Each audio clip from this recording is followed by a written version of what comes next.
people of Medina came out of their houses and proceeded to the mosque. All of them wondered as to how Bilal was saying Adhan. Again after the death of the Holy Prophet S. A few moments later a larger number of people gathered in the mosque and Bilal continued to say Adhan. When Bilal pronounced takbir loudly and Lady Fatima heard it in her house, she was reminded of the glorious and sweet days of her father's time. She sighed and began to weep. Her children also joined her in weeping. When Bilal said Ashhadu an la ilaha illa Allah, I bear witness that there is no God but Allah, Lady Fatima wept more bitterly. However, when the Adhan reached the delicate stage, she lost her sense. Owing to intense grief, Bilal was, therefore, advised to stop saying Adhan at once, because the life of Lady Fatima az-Zahra was in danger. The people who gathered near the mosque, in the streets, on the roads and in whose eyes a particular enthusiasm and fervor was rolling suddenly came to themselves when Bilal's Adhan was cut off and wondered as to why this had happened. Of course, Bilal said his last Adhan with his entire self and with his faith in the Holy Prophetess and love for his school. Bilal, who was no longer keen to live owing to the pressure of hardships, got ready to play an enlightening and informative role among the people with his political activities. He mobilized the people against the people of authorities in government by means of discussions and fiery speeches in such a way that the people began to raise objections and shouted harsh slogans of protest against the government, and it was feared that they might cause disturbances. The agents of government, therefore, poured into the mosques, arrested Bilal and exiled him to Syria once again. After his second exile, Bilal was not permitted even to take permission from the Holy Prophet's sacred tomb because the officials kept a watch over him everywhere and he himself realized the position very well. Hence, he turned his face to the tomb of the Holy Prophetess and opened out his heart for quite some time after offering him salutations. Bilal arrived in Damascus and was much grieved on account of the conditions that had been created for him. He prayed for Islam and the Muslims day and night and felt very sad when he saw in danger the pains taken by the Holy Prophetess for many years. Indeed, Bilal was living in Damascus under extreme pressure by the government. It was very rare that anyone might be able to see him, and at all times he lived alone.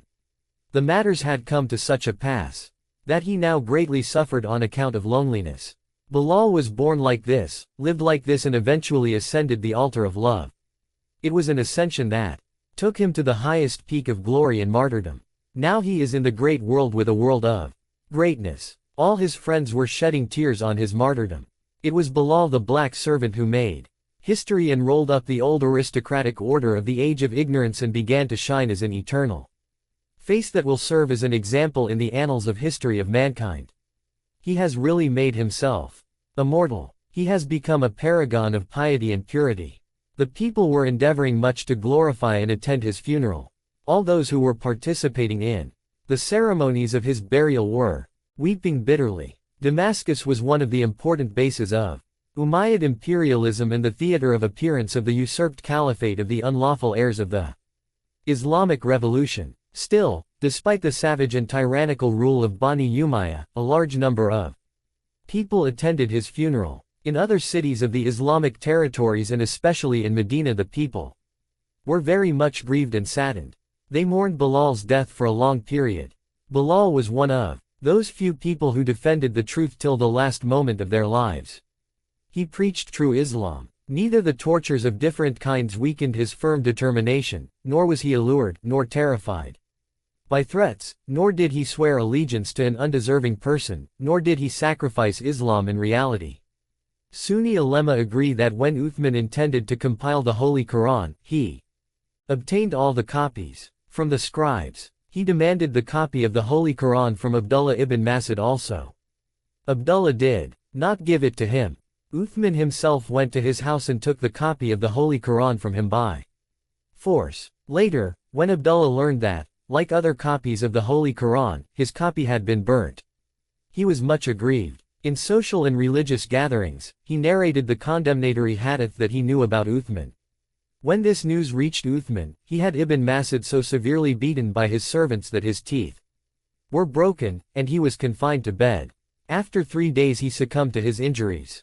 Ibn Abu al-Hadid writes in detail about these facts and goes on to say that Uthman went to see the ailing Abdullah. They talked together for some time. Uthman said, "O Abdurrahman, pray to Allah for my forgiveness." Abdullah said, "I pray to Allah to take my right from you, that is, that justice be done." When Abu Dar, a close companion of the Holy Prophet was banished to Rabza, Abdullah went to see him off. For this Abdullah was given 40 lashes. So, Abdullah insisted to Ammar ibn Yasir that Uthman not be allowed to offer Abdullah's funeral prayers. Ammar ibn Yasir agreed, and after Abdullah's death, he offered the funeral prayers along with a group of the companions. When Uthman learned of the funeral arrangement, he came to Abdullah's grave and asked Ammar why he had said the funeral prayers. He replied that he was constrained to do it because Abdullah had willed it. Abdullah ibn Mas'ud was one of the principal companions of the Prophet. As noted before, he was the first man who read Quran in Kaaba. In the presence of the leaders of the Quraysh and was beaten up by them for doing so. He was one of the most knowledgeable men in Medina. He spent much time in the company of the Prophet and had more familiarity with his practices and precedents than most of the other companions. It was for this reason that Umar had asked him to be always with him. There were many occasions when Umar did not know how the Prophet had solved a problem or had taken a decision in some matter. On such occasions, he consulted Abdullah ibn Mas'ud, and acted upon his advice. In his later years, Umar had appointed him treasurer of Kufa. Abdullah ibn Mas'ud was the treasurer of Kufa when Sa'd ibn Abi Waqqas was its governor. Uthman dismissed Sa'd and made Walid ibn Aqaba the new governor. Walid took a loan from the treasury. When the stipulated time had passed, and the loan was not returned, Ibn Mas'ud asked him to pay it. He informed Uthman about it. Uthman wrote to him, "You are my treasurer. Do not demand the loan." From Walid ibn Mas'ud resented this. He threw away the keys of the treasury and stayed at home. From that time, Abdullah ibn Mas'ud became a critic of Uthman's fiscal and political policies. Walid wrote to Uthman about him, and the latter asked him Walid to send him Ibn Mas'ud to Medina. Ibn Mas'ud arrived in Medina and went into the mosque. When he entered the mosque, Uthman was reading the sermon. When Uthman saw him entering the mosque, he said, "A foul and despicable beast is coming toward you." Ibn Mas'ud said, "That is not so. I am the companion and friend of the Apostle of God. I fought at Badr, and I am a companion of the tree."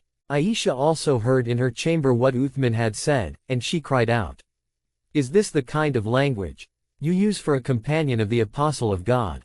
Uthman ordered Abdullah ibn Mas'ud to get out of the mosque of the Prophet. Uthman's servants threw him out of the mosque, and down on the ground, breaking his ribs. Ali arose to upbraid Uthman and said, "You have heard a friend of the Apostle merely at a report from Walid. You know that Walid is a liar." He then carried Ibn Mas'ud to his home. Uthman was not satisfied with what he had done. After breaking the ribs of Abdullah ibn Mas'ud, he stopped payment of his pension, and forbade him to leave Medina. Ibn Mas'ud wished to go to Syria and to take part in the campaigns, but Uthman repeated what he had heard Marwan saying. "He has created enough trouble in Kufa. Do not let him do the same in Syria." 5. As noted before, Abdullah ibn Mas'ud had made his own collection of the verses of Quran, and he had arranged them in chronological order. But Uthman had appointed his favorite, Zayd ibn Thabit, to collect and to arrange the verses of Quran. He did not recognize the collection of Ibn Mas'ud and ordered him to surrender his copy. Abdullah ibn Mas'ud refused to do so, whereupon the servants of Uthman broke into his house, and forcibly seized the copy of Quran from him. This copy was burned at Uthman's orders. Uthman used the powers of state in dealing with men like Abu Dar al-Ghifari, Ammar ibn Yasir and Abdullah ibn Mas'ud because they refused to compromise with their principles. All three of them had to pay a penalty for this refusal, but they gladly paid it. Uthman, however, also tangled with some of those men who were not too finicky about such things as principles. Among them was Abdur Rahman ibn Auf and Amr ibn Az. Both were directly responsible for his accession to the throne. 6. Abu Dar, having returned to Medina from Syria, was busy in his preachings when one more heartrending incident came to pass, and that was the burning of the Holy Quran. He was already grieved too. See that the Islamic State was being ruined. The wealth of Muslim Ummah was being spent on relatives and kinsmen of the Caliph. The door of the public treasury was completely closed to the needy, the poor, the orphans, and the widows, but it was wide open to the descendants of Umayyah. The poor people were starving while the relatives of the Caliph were purchasing houses, gardens, and lands. All of a sudden, he got the news that the Caliph got different copies of the Quran collected from afar and wide, and put them to flames. Therefore, this important incident became the target of his preaching. The historian Abul Fida writes that this happened in 30 AH 7. The historian Yaqubi writes in his book that Uthman collected the Quran and arranged it in such a way that he placed big surahs chapters together and the small surahs together separately, and sending 4 copies from all sides, got them washed with hot water and vinegar and set fire to them. As a result of it, no Quran was left except the copy belonging to Ibn Mas'ud which was with him in Kufa. When Abdullah ibn Amir, the governor of Kufa, asked Ibn Mas'ud for his copy, he refused to give it. At this news Uthman wrote to Amir to arrest Ibn Mas'ud and send him to Medina. When Ibn Mas'ud came and entered the masjid, Uthman was busy delivering his speech. Seeing Ibn Mas'ud he said, "An ugly and ill-natured animal has come." Ibn Mas'ud also strongly retorted in response. Hearing it, Uthman ordered people to beat him. So, the people beat him and dragged him in such a way that 2 of his ribs got fractured. It is written in the Persian translation of Tariq Otham Kufi 8 that Uthman tore off the Quran and got it burnt. The same is given in the book Successors of Muhammad 9. According to Najatul Muminin by Mullah Mohsen Kashmiri, Uthman got the ribs of Ibn Mas'ud fractured, and snatching his Quran got it burnt. According to Razachul Abab Volume 2, p. 22910, Uthman ordered, "My Quran must be given currency in my domain and the remaining Qurans should be burnt accordingly." All the remaining copies of Quran were got burnt. According to other sources 11, Uthman sent word to Hafsa, the wife of the Holy Prophet to send him the scriptures so that he might copy them out and then return them to her. Hafsa sent those scriptures, which were with her, and Uthman appointed Zayd ibn Thabit, Abdullah ibn Zubair, Sayyid ibn Abdul Rahman ibn Harith to collect and copy the scriptures, and asked all the 3 men of the Quraysh to write the Quran in the colloquy of Quraysh in case there arose some difference on some point in it. Because the Quran had been revealed in their language, they did accordingly till the scripture was copied out, and Uthman returned the scriptures to Hafsa as promised and sent one newly prepared copy to her. Now only the copy of the Quran prepared by Uthman remained in existence and all the other copies were got burnt. According to Fathul Bari of Ibn Hajar, Asqalani Volume 4, p. 226, Uthman sent back the Quran of Hafsa, but Marwan snatched it forcibly from her and burnt it. 12 Uthman got all the copies of the Quran burnt except his own, and got Abdullah ibn Mas'ud beaten so much that he developed the disease of hernia. Then he sent him to prison where he died. According to Tufa Ithna, Ashariya of Abdul Aziz, Ubay ibn Ka'b gave his Quran to Uthman, and he escaped beating. That Quran was also burnt. 13. Another example of Uthman's cruelty was his beating of Ammar ibn Yasir. A lemma of both sects relate that when Umayyad oppression increased, some companions of the Prophet wrote to Uthman, asking him to relent. They said that if he continued to assist his cruel Umayyad governors, he would not only be harming Islam, but he would himself be subjected to serious consequences. They asked Ammar ibn Yasir to deliver the petition since Uthman himself had acknowledged Ammar's virtue. They had often heard Uthman say that the Prophet said that faith was blended with the flesh and blood of Ammar. So, Ammar took the letter to Uthman. When he arrived, Uthman asked him, "Do you have business with me?" He replied, "I have no business of a personal nature. But a group of the Prophet's companions has written in this letter some suggestions and advice for your welfare. They have sent them to you through me." After reading a few lines, Uthman threw the letter down. Ammar said, "It was not good of you. A letter from the companions of the Holy Prophet of Allah deserves respect.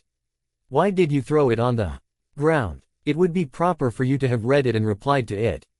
"You are lying," Uthman shouted. Then he ordered his servants to beat him, and Uthman himself kicked him in the stomach. He fell, unconscious. His relatives came and took him to the house of Salma, one of the Prophet's wives. From noon until midnight, he remained unconscious. The tribes of Hudhail and Bani Makhzum turned against Uthman because of his cruelty to Abdullah ibn Mas'ud and Ammar ibn Yasir. 14. Ammar ibn Yasir was also one of the earliest converts to Islam. As noted before, the pagans in Makkah tortured his mother and father to death. They were the first and the second martyrs of Islam. And this is a distinction that no one in all Islam can share with them. Like Abu Dhar al-Ghifari, Ammar was also one of the few favorites of Muhammad, the Apostle of God, who once said, "Ammar is the embodiment of all Iman faith."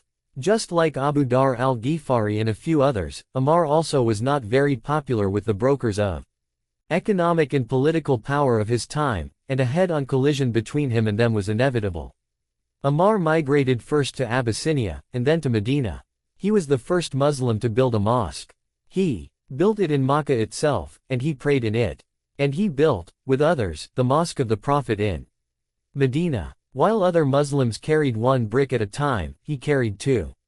He also dug, with others, the trench at the siege of Medina. He was covered with dust. The Apostle of God himself removed dust from his head and face. When Ammar heard the news of the death of Abu Dhar al-Ghifari, he mourned for him.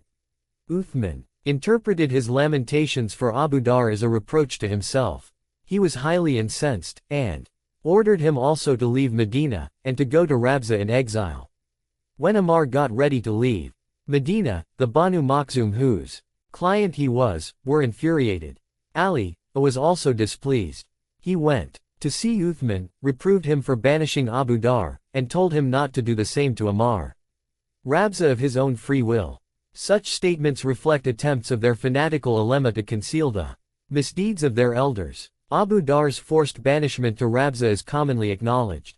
As an example, I will confine myself to quoting one narration for Abu Dhar was asked about his journey to Rabza. Abu Dhar said that he was forcibly exiled and sent to the wilderness.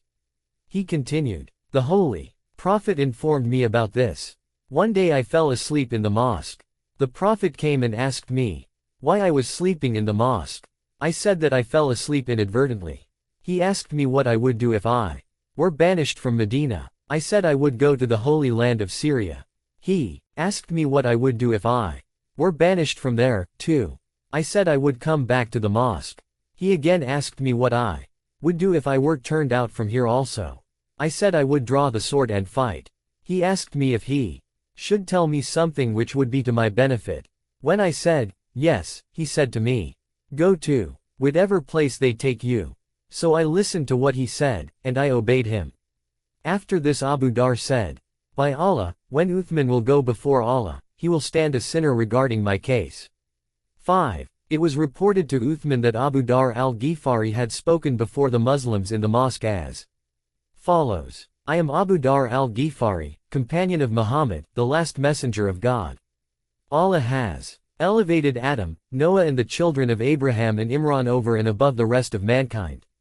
Muhammad has inherited the legacy of all these prophets. He combines in his person all their qualities, attributes and achievements. And Muhammad's successor is Ali ibn Abi Talib. O Muslims, who are bewildered today, if after the death of your prophet, you had put him Ali ahead of others, as Allah put him ahead of others, and if you had put those men behind whom Allah has put behind, and if you had left authority and power at its source, i.e. in the house of your prophet, then you would have received the blessings of Allah. There would not have been any one poor or destitute, nor any two men would have disagreed on the interpretation of the message of Allah, and everyone would have carried out his duties toward him, and toward the other members of the community, as was done in the times of his messenger himself. You would have found guidance and enlightenment at its fountainhead, i.e. in the house of Muhammad. But you allowed the authority and the power of the house of your prophet to be usurped, and now you are paying the penalty. The informers also told Uthman that Abu Dhar was drawing attention of the Muslims to his Uthman's deviations from the practices of the Prophet as well as from the practices of Abu Bakr and Umar. Uthman ordered Abu Dhar to leave Medina, and to go to Syria and to live there. In Syria, Muawiyah had consolidated his position, and he had cultivated a secular instead of an Islamic lifestyle. Abu Dar witnessed many foul and un-Islamic practices at the court of Syria. He noticed that the gold and silver of the province was being squandered in Damascus on the luxuries of the nobles while there were many Muslims who were starving. Muawiyah soon learned that Abu Dar was no less irrepressible in Damascus than he was in Medina. Abu Dar recited those verses of Quran in which the hoarders of wealth are denounced. He was blunt in his criticism and spoke the truth regardless of cost to himself. Muawiyah had built a palace for himself, should talk with him or walk with him. But Ali came to see him, and to talk and walk with him. With Ali were his own sons, the sons of Aqil ibn Abi Talib, and his nephew, Abdullah ibn Jafar. It was a heart-breaking scene. Ali was parting company with his bosom friend, and the friend and beloved of Muhammad Mustafa S. His own heart was full of sadness, but he tried to comfort his friend with the following words: "O Abu Dar, you were angry with these people because they deviated from the course charted by Allah. Therefore, Allah Himself will recompense you. They are afraid of you, because they think you might deprive them of their gold and silver. But if you were also like them, they would have become your friends." 6. O Abu Dar, you showed anger in the name of Allah, therefore have hope in Him for whom you became angry. The people were afraid of you in the matter of their pleasure of this world while you feared them for your faith. Then leave to them that for which they are afraid of you and get away from them, taking away what you fear them about. How needy are they for what you dissuade them from, and how heedless are you towards what they are denying you? You will shortly know who the gainer is tomorrow on the day of judgment and who is more enviable. Even if these skies and earth were closed to some individual and he feared Allah, then Allah would open them for him. Only rightfulness should attract you while wrongfulness should detract you. If you had accepted their worldly attractions, they would have loved you, and if you had shared in it they would have given you asylum. 7. Then Hussein, the younger grandson of Muhammad Mustafa S., turned his misty eyes toward the beloved of his grandfather, now going into exile, and said, "O my uncle, Allah will change even a time like this. Your enemies have saved their worldly interests from you, but you have saved your hereafter from them. What they have saved is utterly worthless, but what you have saved is something that will last forever." Ali and his companions walked in silence with Abu Dar, and when time came to part, the latter said, "O people of the house of Muhammad, may Allah bless you. Whenever I see you, recollection comes to me of my friend and beloved, Muhammad, the apostle and beloved of Allah." Abu Dar, his wife and his servant, were banished to Rabza in the desert, and sometime later, he died there. His wife and servant covered his face, turned it toward the Kaaba, and sat by the roadside not knowing what to do. Presently, they saw some riders coming from the direction of Iraq. These riders were Abdullah ibn Masud, an old friend of Muhammad S., and some other travelers. They were going to Medina. When they saw Abu Dar's widow, they halted and asked her who she was and what she was doing in that desolate place. Abu Dar's servant told them who they were and informed them that the body of Abu Dar was lying unburied as the ground was rocky and they were unable to dig a grave. Abdullah ibn Masud burst into tears and lamented the death of his own friend, and the friend of the Apostle of God. Determination to criticize those who worked against the commands of Allah more than ever. Abu Dar attacked Uthman more frequently. So, he got very angry and waited for an opportunity to exile Abu Dar. One day he got the chance and availed himself of it. According to Ibn Wazi, the author of Tariq Yaqubi, people informed Uthman that Abu Dar Ghifari taunted him in the masjid and had delivered a speech at the gate of the masjid thus: "O people, he who knows me, but let him who does not recognize me know that I am Abu Dar Ghifari. My name is Jundub ibn Junad Arabazi. Allah elevated Adam, the progeny of Ibrahim and the children of Imran, out of the people of the world. The Prophet Muhammad S. is the heir to Adam's knowledge, and to all virtues which had distinguished the prophets, and Ali ibn Abi Talib is the successor of the Prophet and heir to his knowledge.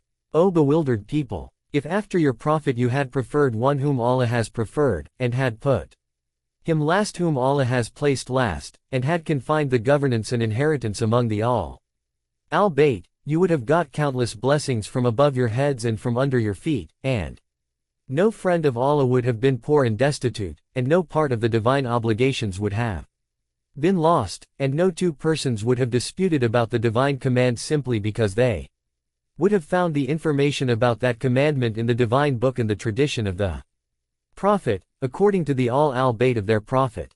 But since you have willfully done what you should not have done, you must suffer the punishment for your wrongdoing, and it will not be long before those who have wronged will know to whom they will return. It is also recorded in the same book of history that Uthman was also informed that he had made changes in the Sunnah tradition of the Holy Prophet and the traditions of Abu Bakr and Umar on the foundation of which the edifice of his caliphate was raised, and that Abu Dar placed that complaint before the public. On hearing these things, Uthman sent Abu Dar to Muawiyah, governor of Syria. According to Tariq Abul Fida, this thing happened in 30 AH. Scholars say that as Abu Dar continuously criticized Uthman's actions that violated the religious laws, Uthman imposed severe restrictions on him. It was his directive that nobody should talk to Abu Dar or go near him or sit with him. Public meetings were held again and again to proclaim this order. According to the version of Allama Majlisi and Allama Subayti, Anaf ibn Qays often used to come to the masjid and sit there. One day he prayed to Allah, "O Lord, replace my unsociability with love and my loneliness with company, and grant me such a worthy companion as has no peer." After finishing this prayer, he saw a man sitting and worshipping in a corner of the masjid. He rose from his seat, approached him, and sat down by his side. Then he said to him, "Who are you, gentleman, and what is your name?" He answered, "Jundub ibn Junada." On hearing this he said, "Allah is great, Allah is great." Abu Dar said, "Why did you recite takbir?" He answered, "When I entered the masjid today, I prayed to Allah to grant me the best companion. He fulfilled my wish very soon and granted me the honor of meeting with you." Abu Dar said, "I owe it to Allah, more than you, to glorify him because I was adjudged to be a suitable companion. O man, listen to me. The Holy Prophet has told me that you and I will be on a very high place and will remain there till all are free from reckoning. O servant of Allah, get away from me or you will face some trouble." He asked, "How is that, friend?"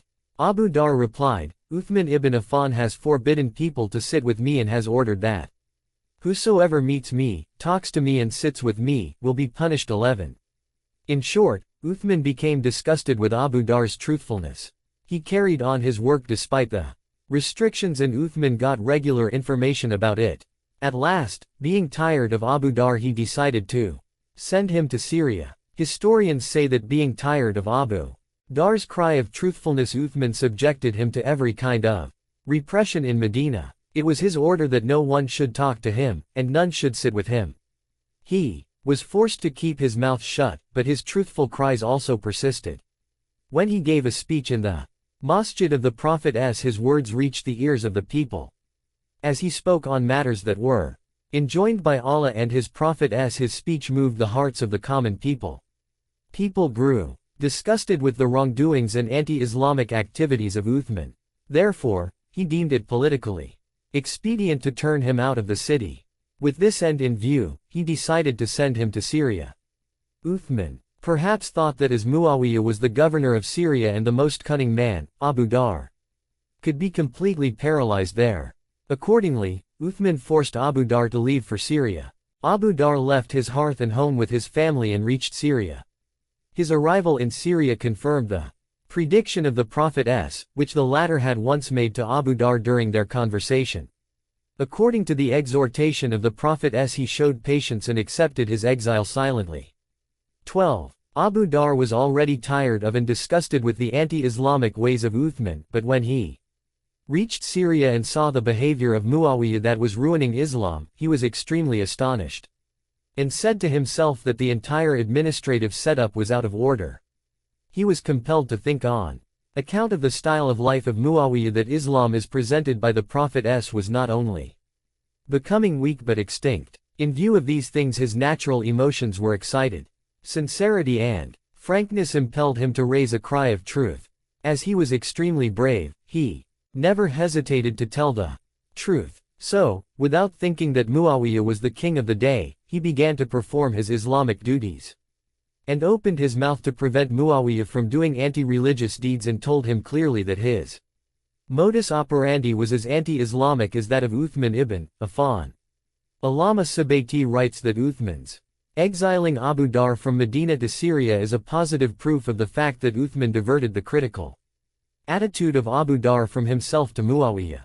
13. The historian al-Baladuri, Allama Majlisi, Allama Subayti and Allama Amani write that when Abu Dhar reached Syria, Muawiyah was getting his palace al-Kisra constructed. Thousands of laborers were working there. One day Muawiyah was looking at it with pride. Abu Dhar saw him, went near him, and said, "O Muawiyah, if this palace is being built with the public treasury, it is a breach of trust, and if it is done with your money, it is extravagance." Hearing this, Muawiyah kept quiet, turned his face from his side and made no answer.